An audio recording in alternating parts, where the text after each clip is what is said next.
Bonjour à tous et bienvenue à Débat de presse, une émission qui permet d'analyser, de commenter et de décrypter les grands sujets qui ont marqué l'actualité au plan national et international. 4 sujets nous intéressent ce matin. Il s'agit de la visite officielle d'amitié et de travail du président centrafricain au Burkina Faso. On va parler de sécurité avec la décision du gouvernement de mettre en place des structures de police de proximité et de rappeler les militaires burkinabés déployés dans les missions de maintien de la paix pour assurer la sécurité intérieure. 2 élections seront au menu de ce débat de presse de ce dimanche 13 novembre. L'élection du président de la Fédération nationale de la Fédération burkinabé de football et l'élection de Donald Trump aux États-Unis. Pour discuter de ces différents points de l'actualité, je suis en compagnie de 3 invités en attendant. Alors, il s'agit de Boukari Woba du bimensuel Mutation. Bonjour Woba. Bonjour Sagnon.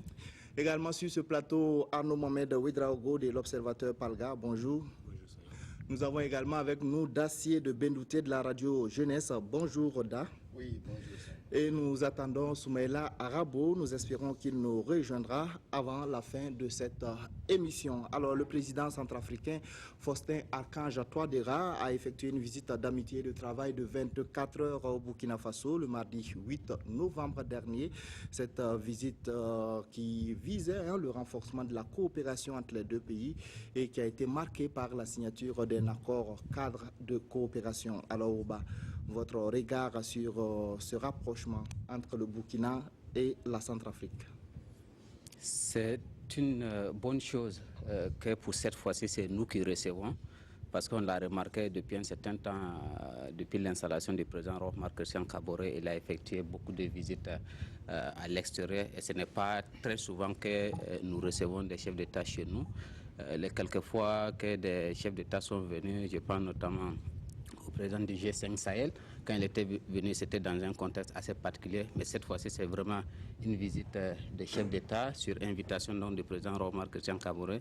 Je pense que c'était une bonne chose. Et puis lorsque je regarde le communiqué final, l'accord cadre dont vous parlez, donc ça prévoit qu'il y a des domaines de coopération dans lesquels le Burkina et la Centrafrique peuvent collaborer. Donc je pense que c'est une très bonne chose. Nous sommes dans une période où on parle de la relance économique, nous avons besoin forcément de partenariats au niveau africain, même si certainement on va aller chercher des bailleurs ailleurs. Mais je pense qu'il faut privilégier aussi, d'une part, la coopération sud-sud entre pays africains. Il y a certainement des domaines dans lesquels l'un ou l'autre peut nous aider. C'est ainsi que nous avons vu dernièrement avec la coopération entre le Burkina et la Côte d'Ivoire, qui a déjà des beaux jours. Donc, si on peut avoir une bonne coopération avec la Centrafrique, c'est une bonne chose. Ça peut être un partenariat gagnant-gagnant également. D'accord, oui Arnaud, on peut dire qu'au-delà des questions politiques, les 2 chefs d'État ont parlé également de la sécurité, vu le contexte dans lequel les 2 pays sont actuellement. Effectivement, il y a beaucoup de similitudes entre ces 2 pays, le Burkina Faso notamment et la Centrafrique. Nous sortons tous de crise, même si ce n'est pas au même niveau, au même degré, effectivement. La Centrafrique a vécu une crise très profonde, plus profonde que celle que le Burkina a vécue, avec notamment une transition qui a duré plus de 3 ans. Et en plus, le Burkina Faso qui a entre griffes, en tout cas relativisons, qui a réussi sa transition, et paraît comme un exemple pour ce pays-là, d'où l'intérêt de leur président à venir ici, s'inspirer de l'exemple burkinabé et partager les expériences. Ouba le disait tout de suite, la coopération sud-sud, lorsqu'elle est en marche comme ça, c'est aussi bien. Il n'y a pas que la coopération nord-sud qui est bénéfique pour nous, Africains. Entre nous aussi, on peut se partager des idées, on peut se partager des expériences. Et c'est là l'intérêt de la visite du président Touadéra.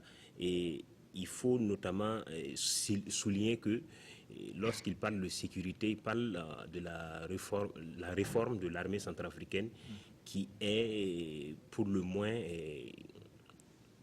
concassée. Et l'exemple du Burkina avec la réintégration plus ou moins réussie des ex-RSP inspire notamment la Centrafrique et c'est tant mieux. D'accord. Oui, Dacier. Oui, merci. Moi, je pense qu'à ce niveau, il faut chercher à comprendre Parce que la coopération sud-sud, on voit des accords toujours qu'on signe, mais les populations ne comprennent rien, que ce soit les intégrations sous-régionales ou, si vous voulez, le panafricanisme, rien n'avance. Donc c'est pourquoi je pense qu'il faut aller au-delà de ce qu'on voit et essayer de comprendre les choses. Et à mon avis, pourquoi le président centrafricain est venu au Burkina? Parce qu'il faut remonter aux premières crises de la Centrafrique. Le Burkina a pris activement part. Voilà, à savoir, on faisait partie de ces missions internationales. Et aussi, dans ces crises que connaissent les pays africains, et on sait que le Burkina a été une plaque tournante dans beaucoup de conflits. Et tout dernièrement, avec ce qui s'est passé en Centrafrique, nous savons que c'est des guerres impérialistes parce qu'il faut créer des conflits et pouvoir avoir des matières premières. Donc le Burkina, on sait l'un dans l'autre, a beaucoup de réseaux et je pense qu'après être nouvellement élu, c'est normal qu'il circule voir certains pays, notamment le Burkina, et aussi améliorer sa diplomatie et être dans les réseaux des chefs d'État. Parce que ce que la Centrafrique a connu, il faut voir d'autres pays qui, pourquoi pas, pourraient en tout cas envoyer certaines solutions. Sinon, à mon avis, économiquement, culturellement, je ne sais pas ce qui peut prester, mais il faut l'analyser dans le cadre du problème centrafricain. Et nous aussi, la plaque tournante qu'on était, en ce sens que nous étions la tête, le pivot de la France-Afrique. Voilà, donc c'est un problème c'est une visite qui a lié avec la crise centrafricaine. Sinon, la coopération, moi je ne pense pas, coopération sud-sud, je ne pense pas, c'est que les gens peuvent nous dire véritablement. Mais il faut parler plutôt de la résolution des conflits. Le président centrafricain, par exemple, a dit à son arrivée à l'aéroport que nous avons des entreprises qui ont de l'expérience et que la Centrafrique est un pays en construction et que, par exemple, nos entreprises burkinabées pourraient contribuer à la reconstruction de... voilà, il y en a qui sont là-bas et qui pourraient contribuer donc à la reconstruction de ce pays qui a été vraiment secoué par une crise interne. Alors, Rabo vient de nous rejoindre. On parlait tantôt de la visite du président centrafricain au Burkina Faso. Comment vous analysez cette visite officielle de Faustin Archange Touadéra au Burkina? Je pense que le président centrafricain est à la recherche de partenaires qui peuvent l'aider tout de suite à réorganiser son pays. Je crois savoir que la Centrafrique, c'est un pays riche, qui a des ressources naturelles, mais qui a mal à ses élites, qui n'est pas organisé, qui n'est pas discipliné. Et le président centrafricain peut avoir besoin de l'expérience de pays qui sortent rapidement de crises, comme le Burkina, qui font les crises en 2 jours et qui balaient après les rues. Je crois que sur ce point-là, nous pouvons apporter quelque chose aux Centrafricains. On a vu avec la Guinée, quand le président Alpha Condé est arrivé, un pays riche aussi, mais qui n'est pas organisé, il a tout de suite sollicité les compétences burkinabées. Il a demandé à Lazare Bansé, l'ancien DG de la CAMEG, de venir travailler à approvisionner sainement le marché guinéen en médicaments. Je sais qu'il y a eu d'autres compétences qui ont migré vers la Guinée pour faire des affaires. Je sais que parmi les orpailleurs, par exemple, il y en a qui y sont allés. Je crois qu'avec la Centrafrique, on peut faire la même chose. On peut apporter l'expérience que nous avons, un pays moins riche naturellement, mais mieux organisé au niveau humain, au niveau des compétences. Et nous-mêmes, nous gagnerons à mieux travailler sur l'organisation de nos ressources humaines pour les exporter vers des pays qui sont en difficulté comme ça, ou même quand ils ne sont pas en difficulté, qui ont besoin de notre expérience. Si par exemple on déploie certaines compétences que nous avons déjà dans les mines en Centrafrique, bien entendu, ce n'est pas pour exploiter ce pays, c'est pour que nous soyons dans un partenariat gagnant-gagnant. Et je crois que c'est bien possible. Encore faut-il que d'autres puissances ne viennent pas nous empêcher de travailler au renforcement de cette coopération. Ce n'est pas toujours évident, mais je crois que si les chefs d'État ont les mains libres, beaucoup de choses peuvent se faire. Alors les 2 pays sont également concernés par la question de la réconciliation nationale après ce qui s'est passé au Burkina et la Centrafrique. Les 2 pays pourraient se concerter sur ce sujet également. Arnaud. Oui, je disais tantôt qu'il y a plein de similitudes entre ces deux pays, à commencer d'abord même par la carte géographique du pays, des deux nations. Et quand on parle de réconciliation, le Burkina Faso, on n'a pas connu la même crise qu'en Centrafrique, mais il y a eu quand même une déchirure ici, dans notre société, on a besoin de recoller les morceaux, on s'y attelle, tant bien que mal, et je pense que, vu de l'extérieur, vu de la Centrafrique, ça inspire, et ça donne espoir, et ça motive à venir demander conseil, à venir, voilà, parce qu'ils ont une crise plus profonde qui a duré plus longtemps, et qui a même des origines plus lointaines que la nôtre. Donc, lorsqu'on a eu un début de solution, un semblant de solution quelque part, je pense que la démarche est toujours d'aller vers cette solution pour s'en inspirer. Et je pense que c'est là l'explication, l'intérêt de la démarche du président Touadéra. D'accord. Oui. Sur la question, il n'y a pas de doute qu'il y a des choses qu'on peut partager. Vu qu'effectivement nous sortons des crises similaires, vous avez parlé de la question de l'armée. En Centrafrique, le problème est encore plus profond lorsqu'on évoque la question de l'armée. La question de la réconciliation, c'est une réalité. Même si sur ces deux terrains-là, c'est vrai, le Burkina aussi n'est pas tellement avancé. On parle de la réconciliation nationale au Burkina. C'est une rengaine depuis les années de Blaise Compaoré. Ça n'a jamais véritablement été une réussite. Donc cette fois-ci, on est encore effectivement sur le chantier de la réconciliation nationale. Les sillons ne sont pas encore tout à fait bien tracés. Donc c'est la même situation en Centrafrique. Ils sont venus pour voir peut-être si on était mieux avancé, si on peut les inspirer. Je ne sais pas s'il en a tiré quelque chose, mais c'est déjà bien de venir pour s'inspirer de l'expérience d'autres personnes. Il faut rappeler aussi que la crise centrafricaine a quand même conduit au retour de certains Burkinabés qui y étaient installés. Il y a beaucoup de Burkinabés, j'imagine, qui sont en Centrafrique. J'en connais qui sont rentrés donc suite à cette grave crise-là. Peut-être le déplacement du président centrafricain ici au Burkina, c'est une façon aussi de rassurer effectivement nos compatriotes qui y travaillent, qui peuvent continuer à travailler paisiblement, et ceux qui étaient rentrés aussi, que si éventuellement ils ont toujours des affaires en Centrafrique, ils peuvent repartir. Ils ont même évoqué effectivement cette question des compatriotes, que ce soit les Centrafricains qui sont au Burkina ou des Burkinabés qui sont en Centrafrique. Je pense que c'est une bonne chose pour nos deux populations. D'accord. Alors, une dernière intervention. Sur la réconciliation nationale, je crois, Ouba dit qu'on n'est pas avancé, mais il y a chez nous des signes que nous pouvons aller très vite à la réconciliation nationale. Seulement, je crois qu'on n'a pas encore eu cette convergence de vues sur la méthodologie. Sinon, quand on regarde les intentions de part et d'autre, elles paraissent de bonne foi. Et c'est là que j'ai dit, nous pouvons aller vite et partager nos expériences avec les autres. Le président centrafricain est allé en Côte d'Ivoire. Là-bas, la réconciliation nationale est plutôt un échec. Je crois qu'il peut mieux trouver au Burkina qu'en Côte d'Ivoire en matière de réconciliation nationale. Donc je crois que si il reste en lien avec le Burkina Faso, dans quelques mois, dans 2 ans, au plus, il pourra s'inspirer des expériences que nous aurons eues ici. Vous avez vu que, pas plus tard qu'il y a 2 jours, la CODER était au Haut Conseil de la réconciliation et de l'unité nationale pour comprendre comment le Haut Conseil compte travailler, compte prendre langue avec les membres de la CODER et compte avancer dans la réconciliation nationale. Je pense que quand on regarde, il y a quelques petits blocages, sinon nous allons y aller très vite. D'accord, oui, Dacier pour terminer. Moi, je pense qu'il ne faut pas se leurrer. J'ai toujours dit ici, si ce n'est pas en Afrique du Sud où le problème concerne l'Occident, aucune réconciliation nationale n'a réussi en Afrique. Aucune. Si vous voulez, on peut aller cas par cas.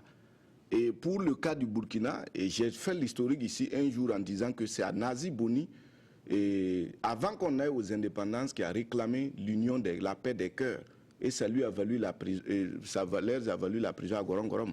Et en deuxième phase, Valère Sommet est venu dans les années 90 proposer à Blaise Compaoré. Donc aujourd'hui, on mène un débat politicien sur la réconciliation nationale, au lieu de mener un débat de réconciliation nationale dans le cadre de construire une nation et de fonder l'État. Mais si on reste dans ce discours, par exemple, je viens de dire que le cas centrafricain, il faut circuler voir les pays qui ont envoyé des soutiens même militaires. Parce que vous vous rappelez, pendant la crise, il y avait l'Afrique du Sud, il y avait le Tchad, il y avait combien... Et le Burkina, pays comme le Burkina aussi, on ne peut pas les oublier. Vous avez vu les cas guinéens, on a joué un rôle là-bas. Ce n'est pas pour rien qu'on nous a renvoyé le colis, comme le disait Houphouët-Boigny, et quand on envoyait Bokassa, et quand on l'a envoyé comme un colis à Houphouët-Boigny, on nous a envoyé Dadis Camara comme ça. Donc c'est des problèmes beaucoup plus complexes qui se jouent entre les présidents et ce qu'on appelle la communauté internationale. Mais véritablement, il ne faut pas se leurrer que la population va attendre quelque chose. Si vous prenez la Centrafrique, elle est 1000 fois plus riche que le Congo. Tout le pays est vert. Tout le pays est vert. Malgré tout ce qu'on reproche à Bokassa, mais Bokassa demeure le véritable président qui a fait quelque chose même pour la santé. Ça n'avance pas. Pourquoi? Parce qu'il y a tellement de richesses et l'élite, Rabo parle de l'élite. Quand une élite est mal formée, quand une élite n'a pas le sens de la vie et de respecter sa population. Chez nous ici, c'est ça. Quand vous parlez de réconciliation nationale, moi, si je suis président du FASO aujourd'hui, le premier décret que je prends, il faut mettre certains hommes politiques sous retraite politique forcée avant qu'on avance. Donc, voilà des débats de profondeur. Oui, il faut aller en profondeur. Il faut aller en profondeur. Nous, on peut aller très vite dans la réconciliation nationale, mais si je devais moi-même penser la réconciliation nationale au Burkina, je ne la ferai pas comme elle se fait aujourd'hui, quoi. Il y a une analyse qui a dit que c'est une réconciliation administrative. Et vraiment, c'est le cas. Voilà, c'est une réconciliation d'indemnisation, de dédommagement. Ce n'est pas de ça qu'on a vraiment besoin. On a besoin, comme Dacier l'a dit, de la réconciliation des cœurs. Et ça date depuis les années d'indépendance. J'ai fait une émission où j'ai demandé à un des analystes, est-ce que la question ethnique devait être réversée dans la réconciliation nationale? Il a dit oui. Et je pense qu'il a raison. Ce sont des questions qu'on doit régler une bonne fois pour toutes. Dire ce qu'on veut. On peut faire comme Donald Trump, c'est-à-dire patauger dans la boue. On va parler de lui peut-être tout à l'heure. Patauger dans la boue, mais après ça, qu'on sache vraiment sur quelle base on danse désormais au Burkina Faso, quoi. Qu'il n'y ait plus ces murmures, voilà, il est de telle ethnie, il ne peut pas être président. Il faut qu'on arrête ça. Et ça demande une réconciliation des cœurs, quoi. C'est pas une réconciliation administrative comme c'est le cas actuellement. Ok, alors on va évoluer dans le débat. Dans tous les cas, on souhaite que les deux pays, la Centrafrique et le Burkina Faso, réussissent leur réconciliation nationale. Les deux sont d'ailleurs, à travers les partis politiques qui gèrent le pays, membres de l'international socialiste. Alors, on va évoluer. Le 3 novembre dernier, Simon Compaoré, le ministre en charge de la sécurité intérieure, a donné une conférence de presse pour préciser le dispositif de la police de proximité qui sera mis donc en place dans les villages, les provinces et les communes. Alors, comment vous avez vu donc cette actualité? C'est vrai que ça remonte à un peu plus d'une semaine, mais c'est la sécurité intérieure. On en parlait tout de suite avec les deux pays qui tentent de renforcer leur coopération. Qu'est-ce que vous pensez de cette idée de Simon Compaoré de relancer la police de proximité pour une sécurité intérieure plus sûre? Dacier. Oui, merci. Je pense que c'est des efforts pour sécuriser la population. Mais si moi, je dois aller en profondeur pour des questions d'État, la police de proximité, on en fait trop. La police, c'est la police. Et à l'intérieur, maintenant, il faut doter la police de moyens pour qu'elle puisse travailler. Est-ce que la police burkinabé aujourd'hui a un hélico? Est-ce que la police burkinabé aujourd'hui a des moyens d'intervention? Moi, je suis enfant de paysan. J'ai vu dans mes villages un paysan, les paysans, tu as un problème, tu vas à la police ou à la gendarmerie, on dit donne l'argent mais on va payer carburant. Ça, c'est pas on. Je l'ai vu à Bomblora, je l'ai vu à Gawa, je l'ai vu un peu partout. Les gens peuvent vérifier là-bas. Ou bien même il y a un problème, on appelle la police, on dit non, et il n'y a pas de chose. Ça doit empêcher la mise en place de la ça n'empêche pas. On réfléchit en tant que cadre et intellectuel. Demain, on peut être ministre ou président. Il faut commencer à doter le pays d'abord de bonnes idées. On n'a pas besoin de mettre en place une police de proximité. Il faut doter la police de moyens, recruter, former. Et dans les villages où la police ne peut pas partir, répartons dans la sécurité endogène. Dans les villages, les gens, chaque village avait un système de sécurité. Tu ne peux même pas pénétrer un village la nuit. Il y a des villages où des jeunes même montent la garde la nuit. Quand ils entendent un bruit, ils se réveillent. Il faut répartir. C'est pas loin de la police de proximité. Non, mais la police, c'est pas loin de la police de proximité. Il ne faut pas appeler ça police de proximité. Impliquer objectivement la population. Pour dire que dans le village, le préfet n'a qu'à voir avec les villageois. On n'a même pas besoin de donner un nom pour ça. Comment les villages peuvent... Il ne faut plus maintenant, les gens vont dormir. Ils n'ont qu'à repartir dans l'ancien temps. Ils s'organisent. Et s'il y a un problème, les jeunes, il faut... Les populations vont le faire. Et en ce moment, c'est profond. Et maintenant, compris, oui. Pour la question de la police. Aujourd'hui, par exemple, si vous prenez toutes les unités de la police, c'est coordonné comment? Il y a un problème de coordination. Il y a un problème de, comment on appelle, de galvanisation des troupes. Il faut encourager les troupes sur le terrain. Il faut les respecter. Il faut les doter de moyens. Il faut même les élever au rang qu'il faut. Par exemple, aujourd'hui, la police burkinabé. La police est plus ancienne que l'armée. Mais actuellement, quelle est la lettre de noblesse qu'on donne à la police? Et si vous parlez de sécurité dans un pays, on ne parle même plus de militaires. Il faut doter d'abord la police pour que la sécurité intérieure soit sûre. Avant, elle est partagée donc par ceux qui sont autour de la table. On commence par Woba. Est-ce que vous partagez l'avis de Dacier de Bendouté sur la police de proximité? Non, ce que Dacier dit ne doit pas tuer l'initiative qui est en cours aujourd'hui. Ce que Dacier dit, c'est que dans le village, il y avait une organisation qui permettait d'assurer la sécurité, mais la réalité est qu'aujourd'hui, ce n'est plus le cas. Et si ce n'est pas le cas, l'État doit prendre ses responsabilités. S'il y a une initiative de faire en sorte que les populations assurent davantage la sécurité, sinon leur propre sécurité, c'est une bonne chose. C'est à saluer tout simplement. Et n'oublions pas que cette police de proximité, il faut parler de relance. C'est bien ça le mot, parce que l'initiative ne date pas d'aujourd'hui. Depuis au moins 2003 et depuis 2005 même, je pense que cette loi-là avait été revue et on parlait de comité local de sécurité. Donc aujourd'hui, c'est tout simplement une relance d'une initiative qui était déjà là et qui était mourante. Et ça d'ailleurs, on ne comprend pas pourquoi. Chaque fois, on a souvent des bonnes idées, on commence quelque chose et on ne termine jamais. Et aujourd'hui, on revient sur des choses sur lesquelles on aurait pu être beaucoup en avance. Et malheureusement, depuis 2005, aujourd'hui, combien d'années après? Plus d'une dizaine d'années après, on n'est pas avancé en matière de police de proximité. Et pour rejoindre un peu Dacier, en réalité, la police elle-même, par définition, moi, je la vois comme une sécurité de proximité.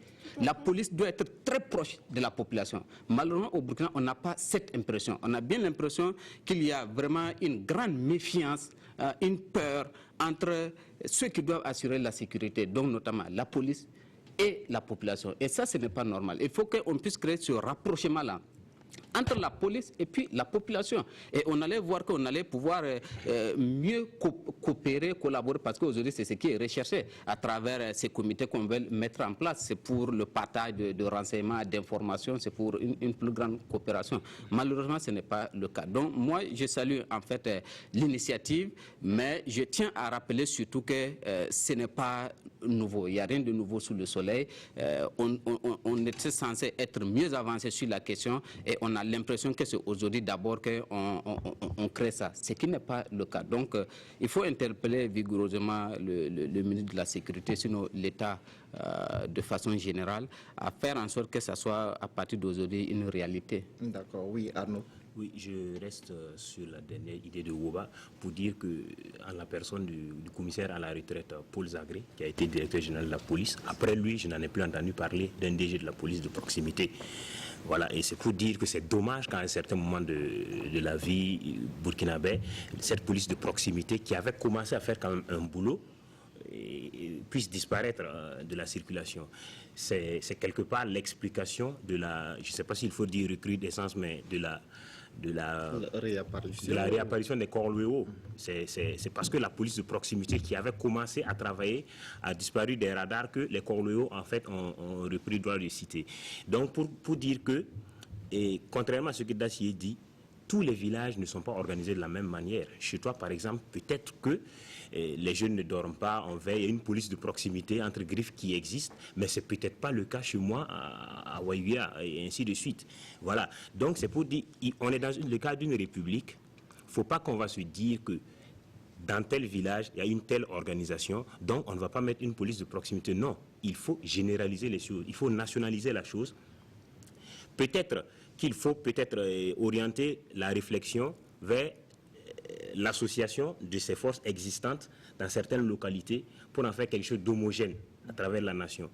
Maintenant, je ne sais pas si on va en parler, mais en même temps, au cours de cette conférence de presse, Simon Compaoré a parlé de la légalisation entre griffes des corps locaux. Les associations d'autodéfense là seront amenées maintenant à demander une reconnaissance publique, voilà, de la part légale. Donc, c'est pour dire que c'est une dynamique d'ensemble qui est engagée. Ça veut dire que les corps locaux probablement seront concernés par ce projet de relance de la police de proximité. Et je pense que tout de suite, il ne faut pas dire non, c'est pas nouveau, il faut retourner dans les traditions pour demander aux jeunes, mais ils vont s'organiser comment? Parce que le village d'il y a 50 ans, c'est pas le village d'il y a aujourd'hui. D'accord. Alors oui, Rabo. Je crois que Dassi a dit quelque chose et son contraire. Donc je crois qu'on dit la même chose. Moi, ce qui est en train de se faire aujourd'hui, c'est ce que moi j'ai demandé il y a plusieurs mois. J'ai dit, les corps là, ce n'est pas des extraterrestres, ce sont des gens qui ont pris leurs responsabilités au regard du contexte qu'ils vivent. Donc, il n'y a pas de raison de dire qu'ils ne doivent pas s'organiser pour préserver leur vie et leurs biens. C'est leur droit. C'est leur droit. Et pour revenir à une anecdote, il y a quelques années dans le quartier Pissy, il y a des bandits, je ne sais de quelle espèce, qui rentraient dans les concessions et qui tuaient les gens qui dormaient dehors. Ou bien ils écrasaient les têtes avec de grosses pierres, ou bien avec des armes blanches. En tout cas, il y avait une insécurité vraiment qui a coupé le souffle, quoi. Qu'est-ce que les habitants de Pissy ont fait? Ils ont fait des réunions, ils ont acheté des sifflets, ils ont distribué dans toutes les concessions, et ils ont dit, chaque fois que vous entendez un petit bruit inhabituel, vous sifflez, tout le quartier sort.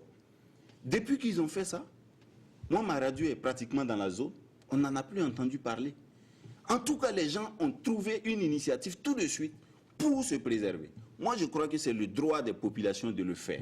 Une fois que l'État constate que ça se fait, l'État voit comment ça marche, comment on peut accompagner ce type d'initiative, comment on fait pour que ces initiatives restent dans la légalité et vraiment dans le renforcement de la paix et de la cohésion sociale. C'est le rôle de l'État. L'État n'est pas là pour étouffer les libertés des gens. Donc, ce qu'on est en train de faire là, c'est la bonne méthode, quoi. Le ministre a trouvé la meilleure stratégie pour dire aux gens, si vous êtes organisés, vous venez vous faites reconnaître, nous on peut travailler avec. On va faire en sorte que la police soit à vos côtés pour vous accompagner parce que vous n'êtes pas des spécialistes en sécurité. Et puis, voici ce que vous avez comme limite que vous ne pouvez pas faire.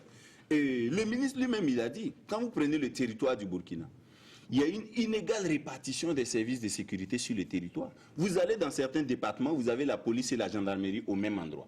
Pratiquement 500 mètres côte à côte. 500 mètres, 100 mètres, 200 mètres parfois, côte à côte. Et puis vous pouvez prendre 3 départements qui sont voisins, qui n'ont aucune brigade de gendarmerie, aucun commissariat de police, où les gens sont laissés à eux-mêmes.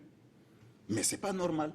Et le ministre a dit, le jour où il en a parlé, qu'il est en train de travailler avec ses services pour faire en sorte que quand il y a la gendarmerie et la police au même endroit, qu'on déplace des services de sécurité pour que la sécurité soit vraiment également répartie sur l'ensemble du territoire. Ça va déjà éloigner, dissuader certains bandits. Si on ajoute à ça les initiatives locales, je crois que ça va être un mauvais souvenir, l'insécurité qu'on vit aujourd'hui. On peut vivre d'autres cas d'insécurité, mais ça ne va pas être ce qu'on vit aujourd'hui. Moi, je crois qu'on est sur la bonne voie. Oui, Dacier veut réagir. Oui, vous revenez à mon objectivité. Moi, je ne dis pas que l'idée est mauvaise, mais c'est une idée de trop. On a la police secours, la BAC, la CRS, l'UIP. Maintenant... Ça, c'est en ville. Oui, c'est en ville. Dans les campagnes, même la question des gendarmeries dont vous parlez, la gendarmerie et la police n'ont pas le même positionnement stratégique selon la culture française. Et la gendarmerie, dès sa création et dans ses attributions. Mais il faut effectivement revoir ça. Maintenant, quand on parle de créer une police de proximité, moi, je ne dis pas que l'idée est mauvaise, mais je dis que c'est de trop, c'est pas la peine, parce qu'on ne peut pas. Je vous donne un exemple. Tout le monde peut témoigner. L'exemple de Kolwego. Non, l'exemple de Kolwego, ça c'est autre chose. Maintenant, je vais vous donner un exemple en termes de stratégie et d'organisation militaire. Comment voulez-vous qu'on crée une police secours et de proximité quand la CRS, la police même va s'aligner avec les citoyens dans les stations publiques pour prendre du carburant? Stratégiquement, c'est nul. Ceux qui ont conçu ça, ils ont échoué. Ce n'est pas des hommes détenus. La CRS devait avoir, la BAC devait avoir une station pompe. À 1h du matin, on appelle la BAC, il regarde, il n'y a pas de carburant. Toutes les stations de Ouaga sont fermées. Vous faites quoi? Un État, un pays, une capitale. Voilà, c'est pourquoi je dis non, au lieu de créer, ils vont créer ça là. Sortir demain séminaire ici. Et quoi? Atelier ici. Explication dans telle région. C'est quoi on donne? C'est l'argent. Qu'est-ce qui sort? C'est l'argent. Pourtant, les gens ne sont pas équipés. Moi, je dis tout simplement, il faut répartir, réorganiser la police, lui donner les moyens. Et quand on parle de police secours, je dis c'est faux. Je vous dis que quand vous arrivez à Dawa, du département de Malba, Boussera, Gomblora jusqu'à Lemoin, cette frontière du Ghana, il n'y a ni police ni gendarmerie. C'est Gawa et puis Lemoin. Combien de kilomètres, combien de kilomètres carrés? Moi, je serais content de voir qu'on... Oui, mais c'est ça que je dis. Non, il faut créer. Voilà, donc il faut mettre les moyens. L'un et qu'on laisse. Non, il faut mettre les moyens pour que sur le terrain, on voit les gens. Les policiers qui sont dans les provinces là, vous avez déjà fait une mission. Moi, j'ai fait des études. Tu arrives pour le tampon là même. Il va prendre le tampon pour viser ton ordre de mission. Moi, j'ai vu ça plusieurs fois. Le gars, il prend, souvent même, il est oublié de faire avec il fait, il souffle non, il faut les moyens. La police doit avoir les moyens pour faire son travail. C'est tout. Bien compris ta position. C'est tout. Dernière réaction sur le sujet. Non, le point sur lequel on ne peut pas être en désaccord avec DA, c'est sur la question des moyens. Je pense que si on veut débattre des moyens, peut-être on va passer tout le temps ici à parler de ça. On est unanime là-dessus. Nos forces de défense et de sécurité doivent avoir les moyens appropriés qui leur permettent d'agir conséquemment sur le terrain. Et aujourd'hui, ce n'est pas le cas. Mais le fait de donner des réorientations, des réorganisations, ça n'a rien à voir avec la question des moyens. Ce n'est pas parce qu'on est en train de réorganiser d'une manière la police qu'on ne doit pas développer des stratégies, avoir des moyens pour les équiper. S'ils ne sont pas équipés, ça ne sert à rien d'ailleurs. Et puis, je pense qu'il faut avoir la bonne terminologie. Non. Il ne s'agit pas de créer une police. Non, je viens d'assurer, je vais juste terminer. Peut-être ils vont vouloir envoyer les bacs dans les régions. Vous faire comment? C'est les moyens. Donc, il faut travailler à trouver une seule stratégie. C'est pas contradictoire. On va laisser Ouba terminer, oui. Ce que je vais dire, vous voulez qu'on parle de plusieurs choses à la fois. Si Sagnou nous avait invités à parler de la question de l'équipement de nos forces de défense et de sécurité, ça aurait été ça le sujet. Mais en attendant, ce n'est pas de ça qu'on parle et ça ne veut pas dire que ce n'est pas un sujet préoccupant. Aujourd'hui, on est en train de parler d'une réorganisation de la police. Et ça, c'est un sujet. C'est ça qui est en débat aujourd'hui. Mais si on nous dit de parler des moyens, on va parler des moyens. Et je vous dis sur la question, sur cette table, je ne vois pas quelqu'un qui pense que notre police, nos forces armées sont suffisamment équipées qu'on n'en a plus besoin. Donc c'est un débat qui n'a pas lieu, qui n'a pas raison d'être. On est d'accord là-dessus. Aujourd'hui, ce dont on est en train de parler là, c'est une réorganisation de la police. Et j'ai dit, parlons de réorganisation. Je n'ai pas l'impression que c'est un corps qu'on est en train de créer. Ce n'est pas un nouveau corps. La police de proximité, c'est la même loi de 2003. Sur la sécurité intérieure là, qui est chaque fois relue. C'est ça qui a été relu en 2005 et on a parlé de police de proximité. Ensuite, on a parlé de comité local de sécurité. Aujourd'hui, c'est le même décret là, c'est la même loi là qui a été relue et on est en train de parler. Donc, on n'est pas en train de créer un nouveau corps. Ce n'est pas un corps. C'est disposer la police d'une manière à pouvoir assurer davantage la sécurité et avec cette fois-ci le concours des populations. Avec donc l'expérience des Kokoégo. Pour clôturer ce chapitre, je vais juste lire un petit bout de phrase de Simon Compaoré à l'occasion de cette conférence de presse. La police donc de proximité, cette réorganisation, c'est la possibilité donnée à chaque village et à chaque secteur de créer une association pour la prévention de sécurité. Elle travaille sous le suivi et le contrôle des brigades territoriales de gendarmerie et des commissariats de police territorialement compétents en la matière. Voilà donc... On va évoluer. On a cette autre question qui concerne la sécurité intérieure. On ne va pas s'éterniser sur ce débat. on est malheureusement pris par le temps. Il y a que le Burkina Faso veut retirer donc ses militaires, ses soldats qui sont déployés dans les missions de maintien de la paix au Mali et au Darfour pour les repositionner sur son sol, notamment dans les frontières nord pour assurer la sécurité intérieure. La question a été débattue vendredi dernier lors de la visite du patron de l'aménagement au Burkina Faso avec le chef de l'État au palais de Kosiam. Qu'est-ce que vous pensez donc de cette initiative? Dacier voulait parler. On te donne la parole, mais sur un autre sujet. Oui, moi je pense que ça ne vaut pas le coup. D'un point de vue économique, c'est vrai que certains voulaient, avec la crise qu'on a connue, venir bouffer l'argent onusien aussi au Burkina.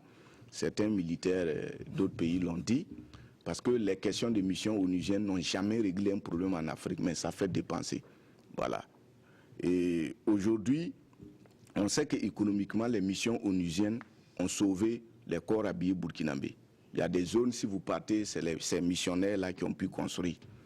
Et donc, d'un point de vue économique, ça va nous frapper. Mais d'un point de vue stratégique, je dis que ce n'est pas vrai. Parce que la question du terrorisme et d'insécurité qu'on vit dans le Sahel, c'est une question impérialiste. Et il faut les mêmes qui troublent le Mali, c'est les mêmes qui troublent le Burkina, et c'est le même Burkina qui était au courant. Voilà. Donc aujourd'hui, retirer nos troupes, est-ce que économiquement on ne perd pas? Et d'un point de vue diplomatique, on ne perd pas aussi. Parce que le problème dans notre pays n'est pas grave tel qu'on le pense. C'est les hommes politiques qui refusent d'assumer leurs responsabilités. On a connu une crise, les gens ne veulent pas prendre leurs responsabilités. Au niveau de l'armée, la hiérarchie ne respecte pas la base, la hiérarchie même n'est pas responsable. Donc ça crée des problèmes. Non, aller doucement. Non, c'est pas qu'on est. Non, non, écoutez. On parle non, c'est pas une question de preuve. C'est pas une question de preuve. Non, c'est pas une question de preuve. Faut pas oublier que nous aussi, nous sommes des cadres de ces pays et on contribue à la gestion de ces pays. L'armée actuellement, la troupe a besoin de motivation avec des cadres responsables qui prennent des responsabilités vis-à-vis de leurs troupes. Je parle en termes de stratégie militaire. Donner vos points de donc vue maintenant, sans heurter. C'est pas heurter. Dire qu'il n'y a pas de responsable, c'est pas heurter. C'est un concept clé d'analyse. Voilà. Mais donc nous, on n'a maintenant, pas de preuve pour vérifier. C'est pas une question de preuve, c'est une question d'analyse. Et ici, je pense qu'il y a des preuves, c'est une question objective, un problème qui est là objectif. Maintenant, s'il faut retirer, c'est dire qu'il faut retirer nos troupes pour venir assurer. À l'intérieur, ici, les gens peuvent assurer la sécurité. C'est pourquoi je dis qu'il faut motiver les troupes, équiper les politiques, les dirigeants prennent leurs responsabilités. Et au niveau de l'armée, il faut dire aux gens, voilà, qu'est-ce qu'il faut. On a vu des interventions, les gens n'agissent pas. Est-ce que c'est parce que les autres troupes ne sont pas là? Les mêmes troupes burkinabés, on sait comment on les respecte. Mais pourquoi à l'intérieur de notre pays, on refuse de prendre nos responsabilités? L'attaque de Samourouba, on a vu, les gens sont à côté, pourquoi ils ne sont pas partis?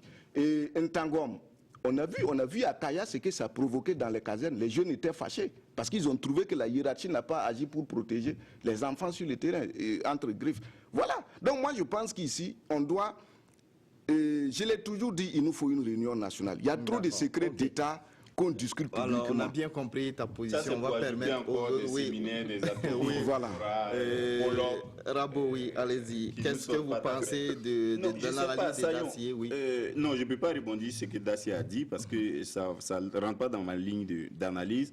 Est-ce qu'on parle des soldats burkinabés qui sont déployés au Mali ou spécifiquement de ceux qui sont déployés au Darfour? Au Mali pour le moment. Voilà, parce que pour le Mali, pour le Mali, on a clairement dit après la réunion ou l'audience du président du Faso avec les responsables onusiens qu'il s'agit de rapprocher les troupes burkinabées de la frontière entre le Burkina Faso et le Mali. Pour moi, je suis un civil, stratégiquement, pour moi, c'est pertinent. C'est pertinent parce que ça nous permet d'assurer doublement la sécurité aux frontières du Mali et du Burkina Faso. Donc c'est une bonne chose. Et nous, qui avons été récemment frappés par les terroristes, ça nous aide à renforcer la sécurité à nos frontières. Donc ça c'est bon. Maintenant, si on ajoute à ça ceux qui sont déployés au Darfour, moi je dis, il ne faut pas donner cette impression-là à nos militaires qui sont formés pour aller travailler pour les Nations Unies, pour chercher de l'argent, venir construire des villas. Si ça s'est passé, ce n'est pas mauvais parce qu'on a contribué à la sécurisation du Darfour au Soudan, mais on ne doit pas éternellement rester dans cette situation. Sinon, vous allez gangréner votre armée. Regardez comment les gens font pour aller au Darfour. Vous savez les combines que les gens font dans l'armée pour aller au Darfour? C'est des affairistes. Et après, il faut donner des commissions à la hiérarchie. Hein? Des rétro-commissions. Non, ça là, il ne faut pas qu'on dure dans ça. Il faut, s'il faut qu'on ramène nos troupes là pour renforcer notre sécurité à l'intérieur, il faut le faire. Il faut ramener les gens. S'ils ont perdu de l'argent, j'ai dit, quand on va dans l'armée, ce n'est pas pour se remplir les poches, c'est pour défendre son pays. Il faut les ramener et puis on va sécuriser notre pays. Si on est suffisamment sécurisé, si après il y a d'autres missions onusiennes qui nous intéressent, nous allons y aller. Mais pour vraiment les troupes burkinabés au Mali, ça il faut le faire rapidement. Et je crois qu'on est dans cette dynamique. Oui, tout à fait. Arnaud, très rapidement. Oui, par rapport à ce que Dacier disait tout de suite, je n'ai pas très bien compris ce qu'il a voulu dire par nous perdons sur le plan économique en rapatriant nos forces de l'ordre. Il y a plein de pays qui n'ont pas de militaires dans des missions onusiennes de maintien de la paix. Mais ce n'est pas pour autant qu'ils perdent leur argent ou qu'ils en gagnent. Donc moi, je ne vois pas tout de suite, je ne vois pas en tout cas le rapport entre l'économie et ça. Maintenant, je ne parle pas gratuitement. Maintenant, non, ça c'est sur un plan personnel. Parce que Rabo dit que quand on ne vient pas à l'armée pour se remplir les poches, mais on ne vient pas à l'armée aussi pour mourir de faim. Tout travail mérite rémunération. Et je ne dis pas que, voilà, est-ce que si on dit d'évaluer le travail d'un militaire, est-ce que vous pouvez le faire? Non, mais voilà, il faut quand même trouver une rémunération pour compenser. Maintenant, là c'est sur le plan individuel. Quand on prend les militaires, c'est des êtres humains. Maintenant, quand on parle de rapatrier nos forces de l'ordre pour garantir la sécurité intérieure des Burkinabés, c'est leur premier rôle. Et moi, je ne vois pas, il n'y a pas matière à débat dans ça, c'est tout à fait normal. Il y a des pays plus puissants que le Burkina qui décident à un certain moment donné de rapatrier leurs forces de l'ordre pour une autre raison. Voilà. Maintenant, l'autre aspect du sujet, il ne suffit pas de rapatrier ces forces de l'ordre pour venir sécuriser les frontières nationales, mais il faut leur donner le moyen pour ça. Boukari disait qu'on n'est pas là pour parler de moyens, mais sur cette question, ils ne vont pas revenir et puis aller avec des bâtons pour sécuriser le pays. Il faut que leur retour, je suppose que quand ils vont revenir, il y a une question d'infrastructure, de moyens, de logistique qui vont avec. Il y a déjà des militaires sur le terrain dont on dit qu'ils sont sous-équipés. Et je me demande, depuis plusieurs années, certains sont à l'étranger, ils sont dans des missions onusiennes, avec du matériel onusien. Quand ils vont rentrer, il faut bien qu'ils puissent être équipés pour faire convenablement leurs tâches. Maintenant, qu'on demande de les rapatrier, que ce soit ceux qui sont au Mali ou au Darfour, moi je pense qu'il n'y a pas sujet à débattre. C'est tout à fait normal, c'est leur premier rôle. Ok, alors Oba, très rapidement, on va évoluer. Non, sur la question, c'est un sujet sur lequel je suis un peu partagé. Hein. Je pense qu'on était dans ces missions-là par solidarité africaine pour ces pays frères qui sont en difficulté. Donc, on n'est pas allé par plaisir, on n'est pas allé pour se faire de l'argent. Donc, c'est une nécessité qui nous y a conduit. Aujourd'hui, il y a une autre une nouvelle donne qui fait que nous-mêmes, nous avons mal à notre sécurité.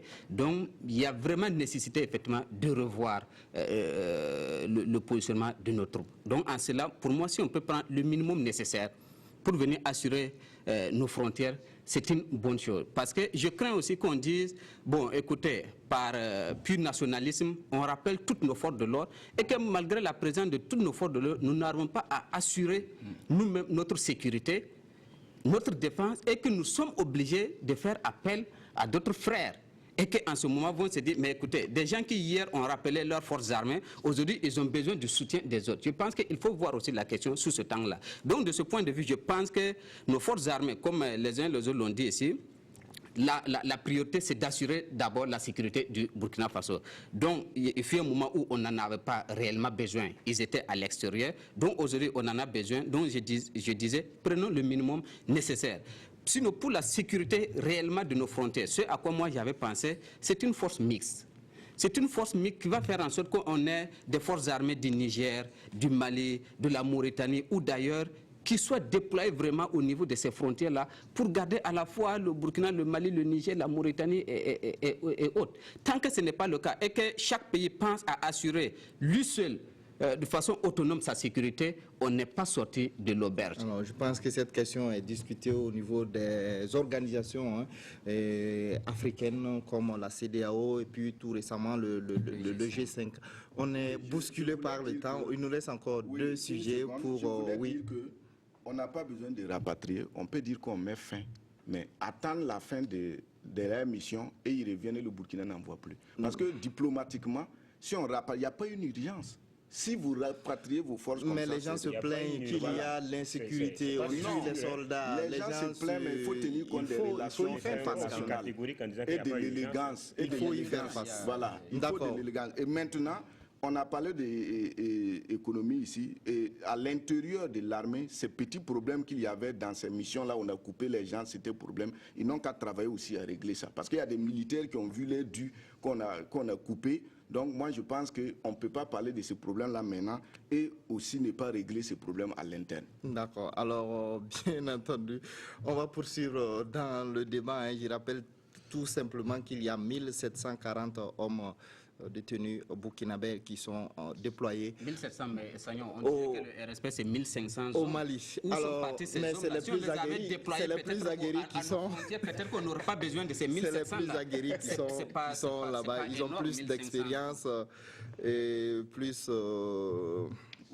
d'expérience, comme je l'ai dit. Saluer notre consoeur qui a eu le prix à Haïti là. La policière. Nous, les Burkinabés aussi, on ne sait pas louer nos choses, comment on appelle. Oui, mais il faut qu'on en parle, il faut la saluer, il faut qu'on sache qu'on est fiers. Mais je pense que son exemple a fait le tour quand même des médias ces derniers jours. Parce qu'on parle du Merci Dazi. Merci. Voilà, on va parler de tout autre sujet. Il s'agit de l'élection de Sita Sangaré à la tête de la fédération burkinabé. La réélection, c'est la même chose. Alors, de la Fédération burkinabé de football, on sait que c'est une élection qui a fait couler beaucoup d'encre et de salive. Finalement, qu'est-ce que vous avez pensé de cette élection? C'était l'homme qu'il fallait ou bien beaucoup disent que c'est parce que le candidat Amadou Traoré a été finalement disqualifié que Sita Sangaré est parvenu donc à la tête de cette fédération pour un deuxième mandat de 4 ans. Qu'est-ce que vous pensez donc de ces élections, Rabo? Non, moi je ne crois pas que ce soit lié à l'absence de Amadou Traoré. Non, quand vous lisiez, vous écoutiez les gens du monde sportif là, le jeu était déjà fait avant même les élections. Donc moi j'ai pas de surprise par rapport à la réélection de Sita Sangaré. Par contre, ce qui me laisse sur ma faim, c'est que son programme ne me convainc pas. J'ai écouté, je ne l'ai pas écouté de bout en bout, j'ai écouté un peu aussi l'autre candidat, Bertrand Kaboré. Je crois que dans la pertinence de l'analyse et des propositions, Bertrand Kaboré était plus pointu. Et il avait une vision plus profonde du football, de l'avenir du football burkinabé. Avec Sita Sangaré, il a été élu, c'est bien. Je crois qu'on va faire la même chose, quoi. On va faire du déjà vu, on va prendre 8 milliards par an. Je crois que c'est le montant que le ministère leur transfère pour gérer le football. Oui, les questions de football national. Chaque année, pratiquement, je ne sais pas si c'est 90 ou 95%, c'est pour redistribuer aux étalons qui sont déjà à l'extérieur, qui gagnent beaucoup d'argent, pour les redistribuer, pour qu'ils reviennent après les premiers tours des phases finales des compétitions internationales. Voilà. Sur ça, je crois que Sita Sangaré va nous servir la même chose. Par contre, Bertrand Kaboré, je l'ai entendu dire que lui, il voulait que l'essentiel de ce montant-là soit réaffecté dans le dopage du football à la base et dans le dopage du championnat national. Parce qu'on ne peut pas jouer du ballon spectacle pour les autres. Parce qu'on veut passer à la télévision, parce qu'on veut se voir sur les chaînes internationales et parce qu'on veut dire que oui, le Burkina est à la Coupe d'Afrique des Nations. Non. Si on doit prendre 10 ans pour préparer les plus petits à monter, pour aller arracher la coupe dès leur première participation, il faut prendre 10 ans pour faire ce travail à la base. Il faut faire un vrai championnat national parce qu'à ce qu'il dit, le championnat national se joue sur 6 régions aujourd'hui. sur les 13 que compte le Burkina Faso. Ce n'est pas normal. On ne peut pas l'appeler championnat national. n'a pas d'équipe. Il n'y a pas d'équipe à Gawa. Ça, c'est malheureux. Non, il n'y a pas plutôt de terrain. Mais moi, j'ai vu les gens s'entraîner à Gawa, mais la poussière au est telle que vous ne voyez pas le ballon. Vous n'êtes pas présent sur le championnat. Mais on a une équipe. D'accord, Prenons l'argent, recrutons à la base, faisons en sorte qu'on prépare les enfants pour que lorsqu'on va les voir à la Coupe d'Afrique des Nations, phase finale, ce soit pour décrocher le trophée. Il ne faut pas qu'on aille chaque 2 ans pour revenir. Ok, alors Arnaud, très rapidement. Bon, je ne sais pas par où il faut commencer parce que Rabo a un peu chamboulé mon argumentaire que j'avais préparé. Mais déjà, la réélection de Sita, pour moi, dès l'instant que Amadou Traoré n'était pas en lice, il était sur un boulevard. Ça a été d'ailleurs l'un de nos titres à l'Observateur. Et face à Bertrand Traoré, qui a été son secrétaire général démissionnaire en fin de mandat, ce qui je pense, n'était pas en sa faveur parce qu'il est aussi responsable comptable du bilan de Sita Sangaré. Et Rabo parlait de programme. Je suis désolé, mais le football, tout comme la politique en général au Burkina, les gens ne s'intéressent pas au programme. On vote le mieux 10 ans. Voilà. Et à écouter certains même de nos chroniqueurs sportifs, Amadou Traoré aurait été écarté parce qu'il était mieux 10 ans. Je n'en sais rien. Voilà. Mais on aurait voulu quand même que entre 2 personnes qui ont travaillé ensemble. Il y a eu de la polémique également sur l'invalidation de sa candidature. Oui, parce que... oui. Est-ce qu'il faut revenir sur ça Mais toujours est-il que Sita Sangaré est réélu, et Rabo disait qu'il allait faire du réchauffé, c'est déjà vu qu'il va faire. Mais vous avez dit qu'à Gawa, il n'y a pas d'équipe. Prenons la première ligue anglaise, le championnat le plus suivi au monde. La seule ville de Londres, je pense qu'il y a 6 ou 7 équipes en première ligue. Il y a des villes en Angleterre, de grandes villes qui n'ont pas une équipe dans l'élite. C'est dit, le championnat national, c'est vrai, on dit championnat national, mais toutes les villes ne sont pas obligées d'y être représentées. Parce que le football, c'est les moyens. On a tenté ici, on a fait venir, comme on dit, Boromo, en tant une équipe en première division, Tenkourou a eu une équipe, mais ils ont fait un passage furtif. Ils sont pas repartis. Nalambou, nos amis de Fada, ils sont arrivés, ils ont pris des vestes, des 15-0, des 15-0, des 16-0. C'est pas ça le football. Aujourd'hui, je pense que l'homme qu'il faut au football burkinabé, c'est quelqu'un qui va préparer un cahier des charges pour les clubs burkinabés. Et dans ce cahier des charges, il sera question que chaque club de première division, au moins, je ne vais pas descendre en deuxième division, chaque club de première division ait un centre de formation. Et c'est obligatoire dans tous les pays qui se respectent, dans tous les pays dont on respecte le football. On est bousculé par le temps, il faut qu'on... Et c'est sur des choses comme ça qu'on doit aller, au lieu de chaque fois avoir un plan regroupé autour de l'équipe nationale A. Et bon, lors des élections, des enveloppes qui circulent, les présidents de ligue et les présidents de club sont achetés pour pouvoir... Non, c'est pas ça, c'est pas de ça que notre football a besoin. D'accord, Dacier. Oui, je pense que c'est vrai qu'en parenthèse, Gawa a une équipe, ce terrain, on n'a pas, on cherche un terrain, vrai terrain plané. On a un très bon palmarès même en football national. Maintenant, ce qu'il faut savoir, je pense que comme on le dit dans les jargons du football, la commission WAC de Sita Sangaré a marché, a travaillé, bon, il a mis son réseau, il n'y a pas de problème. Il n'avait pas besoin de WAC pour passer. Ils savent de quoi je parle. Dans le football burkinabé, on parle de commission WAC. Donc, je crois bien que sa commission WAC a bien travaillé. C'est comme ça. Maintenant, en termes de politique de football au Burkina, je pense que, vu les charges que le colonel a, en temps normal, il devait aussi ne pas se présenter et laisser qu'il y ait un renouvellement. Parce qu'il faut qu'on arrive à prendre la culture de l'alternance. Parce que, qu'est-ce qui se passe? Vous voyez aujourd'hui, quand vous regardez le football burkinabé... un mandat, est-ce qu'on peut parler de problème? Non, c'est un mandat. Oui, c'est un seul mandat, mais moi je pense qu'il le fallait. Parce que, actuellement, Rabo l'a dit, on va faire du réchauffé, mais actuellement, je pense qu'il fallait qu'il passe la main. Il peut revenir, il fallait qu'il passe la main, parce que nous sommes à un tournant où il y a trop de débats. Et si la même personne continue, vous allez voir, il n'y aura plus d'engouement. ça serait du couper-coller pour sauver les meubles. Et actuellement, tout cet engouement que vous voyez, c'est pour préparer les CAN à venir. Et après ça, encore, on tombe. Vous parlez de fédéral. Il faut quand même que sur le terrain, les gens travaillent. Il faut aussi que les gens laissent leur ego pour voir l'intérêt général.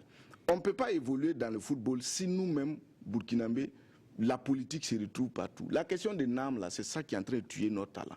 Et moi, je pense qu'aujourd'hui, il va falloir que dans le football, là, le football, il faut qu'on travaille à le développer. Ça fait rentrer des devises dans un pays. En 30 secondes pour terminer. Donc, je pense que cette élection, vraiment, c'est vrai, ça s'est bien passé, mais ça va encore, après les CAN, on va retomber dans les mêmes problèmes. C'était également sous une très haute sécurité. Woba. C'était normal, vu donc l'ambiance qui a précédé cette élection, mais je pense qu'à la fin, tous les protagonistes se sont salués donc, pour dire que ça s'est bien passé. C'est une élection qui n'a pas eu l'effet trompe, parce que personne ne s'est trompé dans ses pronostics. Et je ne vois pas quelqu'un qui voyait Sita Sangaré n'est pas rebelloté. Et je pense aussi que 2 mandats, ce n'est pas trop, surtout à la Fédération burkinabé de football. Et entre autres arguments que j'ai entendus qui ont prévalu à sa réélection, c'est qu'il faut préparer des gens qui puissent prétendre à des postes au niveau continental, voire au niveau du football international, donc CAF, FIFA. Alors que très souvent, nos gens, ils passent rapidement à la Fédération, ils disparaissent et puis bon, finalement, on n'a préparé personne. Mais enfin, c'est l'argument certainement de ceux qui sont pour Sita Sangaré. Je n'ai rien contre, mais ce que je voulais ajouter, c'est que Sita Sangaré, c'est quand même quelqu'un aujourd'hui qui doit être très pris. Au niveau de la justice militaire, je ne sais pas comment il concilie ce tribunal-là qui est sous le feu de la rame, dont on parle tous les jours, qui a des dossiers sérieux, mais qui est obligé certainement de faire des déplacements. Je pense que peut-être hier, il devait être du côté du Cap-Vert. Heureusement qu'on a pris 3 points, ce qui est une très bonne chose. Mais on considère la fédération que c'est une association, ce qui est vrai statutairement, c'est une association, et que par conséquent, on peut avoir effectivement sa profession, une occupation quotidienne, et puis être militant, présider une association. Mais moi, je constate tout simplement que la fédération, c'est très absorbant. C'est très absorbant. Juste 5 secondes, Par rapport à l'occupation de Sita Sangaré, je ne suis pas là pour le défendre, mais il s'est expliqué, en tant que directeur de la justice militaire, il n'est en charge d'aucun dossier d'instruction. Il a un travail de coordination, ça l'empêche. Oui, c'est une fonction. On a eu des présidents de fédération burkinabé qui étaient chefs d'état-major général. Donc, mais bien sûr, voilà pourquoi je ne suis pas d'accord avec ça. Alors, je pense que quand vous avez des charges aussi lourdes que celle-là, vous devez pouvoir à un certain moment. Il ne faut pas passionner le débat. Non, je veux juste dire non. Pour moi, le football, il ne faut pas prendre ça comme. Non, c'est un jeu. Et la fédération, c'est une association. Vous êtes dans combien d'associations, Oba? Plusieurs. Vous êtes secrétaire général de la Juve. Donc personne n'est pas. Je suis journaliste, donc membre de l'association des journalistes du Burkina. Oui, vous êtes SG, ça vous absorbe. Mais écoutez, tu es journaliste. Ça vous absorbe. Tu es militaire, président, directeur d'un tribunal et puis football. Oui. Ça fait quand même 2 choses. Je ne suis pas secrétaire général. Il vient de l'équipe de football militaire. Je vais dire, n'en faisons pas un grand débat. Je dis tout simplement que le fait d'être responsable au niveau du tribunal militaire. C'est pas qu'il est trop occupé, qu'il est militaire, qu'il est quoi. Moi, je parle de son programme. Il n'a qu'à nous faire un vrai programme. Voilà, Dacier, comme Woba pense que sa fonction au niveau donc, du tribunal militaire devrait peut-être l'empêcher de gérer le football burkinabé. Les 2 autres disent qu'il n'y a pas de problème. Alors, on va parler de l'effet Trump. Woba l'a dit tout de suite. C'est avec une très grande surprise. Donc, Donald Trump, le milliardaire américain, a été élu président des États-Unis, le 45e donc, président des États-Unis. Vous, est-ce que vous avez été autant surpris que la réaction de la communauté internationale? Oui. Bon, moi, j'attendais de voir la fin parce que les États-Unis, ce contexte-là, on ne savait pas ce qui allait se jouer, surtout que l'autre était une femme. Et même si elle était populaire, c'est son camp qui gouverne, à savoir le camp Obama. Donc, ce serait difficile aux États-Unis que de voir le même parti successivement diriger le pays durant 18 ans, non? Voilà, 2 mandats, si chacun doit, voilà, 16 ans, voilà. Donc, Et l'autre, il avait aussi ses positions. Donc, il fallait attendre de voir. Mais moi, personnellement, ça ne m'a pas surpris parce que connaissant un peu l'histoire américaine, le président Harry Truman était arrivé comme ça. Et après lui, même George Bush, fils, il est arrivé comme ça, à la surprise de tout le monde. On a même allumé des votes dans un État là pour pouvoir le faire passer. Donc, Trump, ce n'est pas une surprise.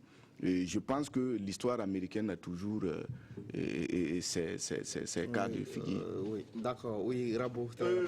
Non, moi, quand je prends du recul pour analyser ma propre surprise, je vois que je n'avais pas lieu d'être surpris. Si j'avais été, je dis, assez, moi-même assez logique, quoi, avec moi. Ce qui s'est passé, pour tous ceux qui parlent de surprise, là, nous tous, nous avons passé le temps à nous accrocher aux sondages et aux informations de grands médias qui avaient choisi les candidats, qui avaient décidé sciemment,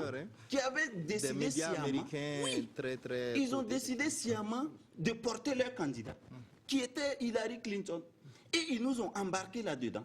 Je crois que c'est une grande leçon que nous devons tirer, à la fois les citoyens et les journalistes, surtout du monde francophone, parce que nous passons le temps à consommer des informations à travers le filtre des agences de presse françaises, qui ont leur choix puisque leur président avait déjà choisi Hillary Clinton. Yes. Donc ce sont eux qui nous ont bernés.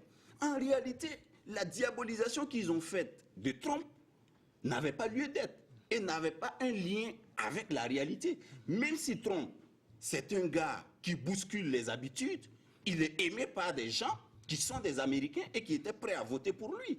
Deuxièmement, tous les instituts de sondage là, doivent se remettre en cause. En particulier ceux qui travaillent sur des systèmes électoraux aussi compliqués que le système électoral américain, où il faut travailler État par État et où il faut tenir compte du fait que c'est le candidat qui a eu la majorité, même si elle est légère, qui emporte tous les grands électeurs. Quand c'est comme ça, s'il y a une mince différence entre Hillary Clinton et Donald Trump dans les sondages, ça ne suffit pas pour conclure que Hillary Clinton va gagner. Oui. Et c'est la marge d'erreur que les gens ont utilisée toujours pour faire croire que Hillary Clinton allait gagner. Que les sondages ne s'intéressaient pas à ces électeurs. C'est vrai. C'est vrai, c'est ce que les gens ont fait. Ils ont choisi leur candidat et ils nous ont induit en erreur. On a débordé déjà. Je suis parfaitement d'accord avec Rabo. Mais ce qu'il faut aussi dire ici, c'est que Hillary Clinton, au suffrage universel exprimé, suffrage direct, elle devance Trump de plus de 200 000 voix. Mais le jeu électoral américain fait qu'il y a ce qu'ils appellent winner take all. Oui. Voilà, quand tu arrives en premier dans un État, les grands électeurs, si tu as 0,1% de plus, le reste des grands électeurs sont avec toi. C'est ça qui a fait gagner Donald Trump en réalité. Et depuis que les présidents américains sont élus sur la base de cette loi-là, c'est arrivé 4 fois et chaque fois c'était en faveur d'un républicain. Donc, certains analystes disent que c'est un système qui favorise les républicains, d'où d'ailleurs les différentes marches qu'il y a eu des militants démocrates. Mais aux États-Unis, c'est clair, le règle de jeu est connue, même si c'est en défaveur d'un groupe, c'est accepté de tous et c'est ça la démocratie. Et je pense qu'il n'y a pas de surprise à avoir. D'accord, alors une dernière question, chacun aura 30 secondes. On va donner la parole à Woba qui va conclure sur ce dont on parlait et donner sa position. Pensez-vous que Trump sera un bon président pour les États-Unis? Woba, 30 secondes. On ne peut pas juger comme ça quelqu'un qui commence. On a vu des gens qui avaient des programmes ambitieux, ils démarrent et puis on ne voit rien. Je pense qu'on avait fondé beaucoup d'espoir sur Obama. Aujourd'hui, quand on vous dit de faire le bilan de Obama, vous risquez de réfléchir par 2 fois pour voir qu'est-ce que vous allez noter. Moi, j'ai fini par retenir que la seule chose qu'on retiendra d'Obama, c'est peut-être d'avoir créé ce dégel de relations entre Cuba et puis les États-Unis. Ça me semble tellement historique. Sinon, du point de vue relations avec l'Afrique particulièrement, je ne vois pas qu'est-ce qu'il y a lieu de retenir. J'ai aimé quand j'ai entendu le ministre des Affaires étrangères du Burkina rappeler que c'est sous les républicains, notamment George Bush, qu'on a eu le Compact, le MCA, qui est un programme américain, mais donc qui a été mis en place par les républicains. Donc, de prime abord, il ne faut pas trop juger à l'avance Trump. Et beaucoup de gens ont remarqué que son discours de campagne et puis son premier discours, après l'élection, il y a eu, et le président Donald, ça fait 2 personnes, donc il y avait complètement vraiment une différence. Je pense qu'il faut attendre de le voir à l'œuvre et certainement, vous avez vu, chaque fois que les présidents ils viennent avec des programmes ambitieux, mais ils n'arrivent pas à les mettre en œuvre. Là, lui, il a un programme qui n'est pas forcément très apprécié d'une certaine opinion. Je voyais quelqu'un qui disait que pour une fois, il faut espérer qu'un président ne puisse pas mettre en œuvre son programme. Et je pense que très probablement, Trump risque de ne pas pouvoir mettre en œuvre, mettre en œuvre son programme. Et je voulais rappeler que quand Sarkozy est arrivé en France, on avait beaucoup d'appréhension, on avait beaucoup de craintes parce qu'il s'était montré comme un président qui n'avait rien à foutre avec les Africains. Il est venu certainement, il y a eu un certain moment de discours choquants, mais ça n'a été que les discours. Dans les actes, dans la réalité, rien n'a changé dans les relations France-Afrique sous Sarkozy. D'accord, ok. Et Arnaud, 30 secondes s'il vous plaît. Oui. Trump, va-t-il être un bon président pour les États-Unis selon vous? Je pense qu'il a la possibilité de l'être, même s'il faut présager de rien à l'avance. Il a la possibilité de l'être, surtout que les États-Unis,